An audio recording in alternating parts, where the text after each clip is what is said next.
Earl Thomas, voted off the team by Raven players, is looking for a job somewhere. I'm sure he'll get it. There's always a team looking for talent. He's got it. But I tell my kids this all the time. There are real victims in America. You may have a bad day. You may have a bad boss. You may not like dad for a day. We are not victims. Millionaire football players are not victims. It's always been the thing about Earl Thomas that drives me nuts. He flipped off Pete Carroll in Seattle because he wasn't treated fairly.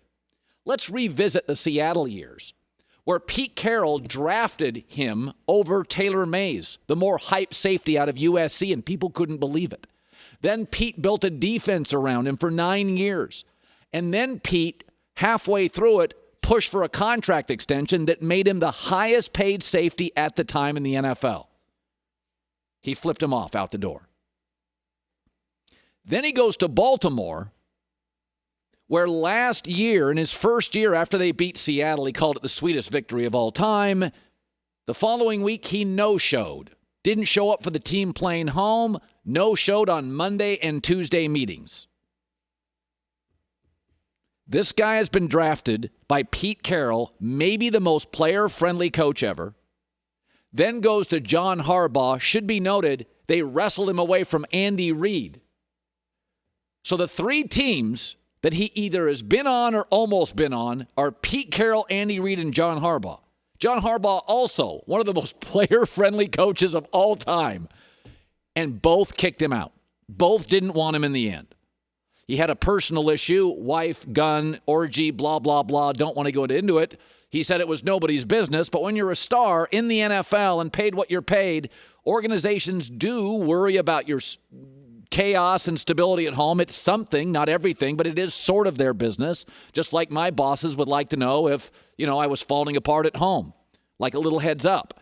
But what's driven me crazy about Earl Thomas forever is he thought he was treated poorly by Seattle. Are you kidding me? Pete Carroll chose you over Taylor Mays. The contract extension made you the highest paid safety. They gave you free reign, marketed you, promoted you, supported you, and you flipped him off.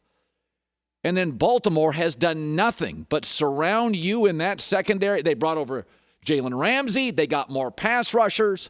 They asked you to figure out their system, which is reportedly more complex than the Seahawks defense. Whatever. But there's no victim here. He was voted off by players. And Seattle finally had enough. Somebody will pick him up. But racing to Instagram, which is what he did, to say, hey, this wasn't me. I was trying to be. The book has been written on Earl Thomas. Not saying he doesn't deserve another job, but when your first two employers are John Harbaugh and Pete Carroll, and the Ravens in Seattle, two of the best owned, run, supportive franchises in the league, and they're both done with you, you're not the victim in this one. That is a player's dream in the NFL. I get Pete Carroll, potentially Andy Reid, and then John Harbaugh wrestles him away from Andy Reid in free agency.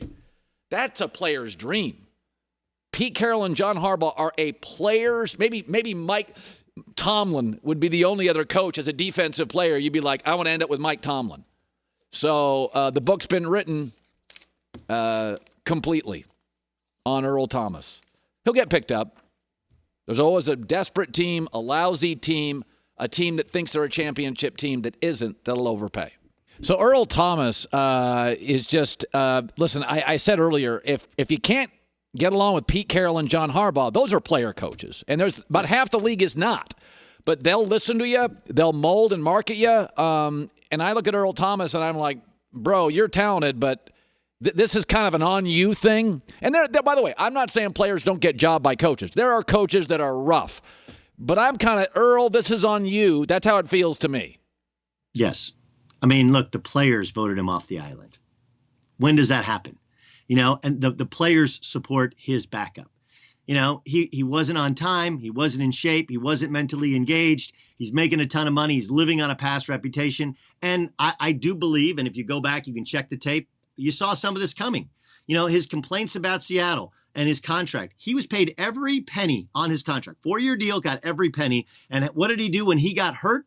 because they wouldn't trade him to the NFC rival, the Dallas Cowboys, he gave him the finger. So now his own teammates in Baltimore gave him the finger. This is a buyer beware. This, if I'm the Dallas Cowboys, you may think you want or need a safety. Like, nah, I'm good here, because he's the type of guy that can, one bad apple can spoil the whole bunch. And I think when the players come out and vociferously defend the backups and the franchise to get rid of a guy who has a great reputation as a football player previously, it tells you all you need to know, that Earl Thomas is not engaged, and the tribe has spoken. His flame was extinguished. Good stuff, Doug Gottlieb, Duggar, Fox Sports Radio after our show. Good seeing you, buddy. Great to see you.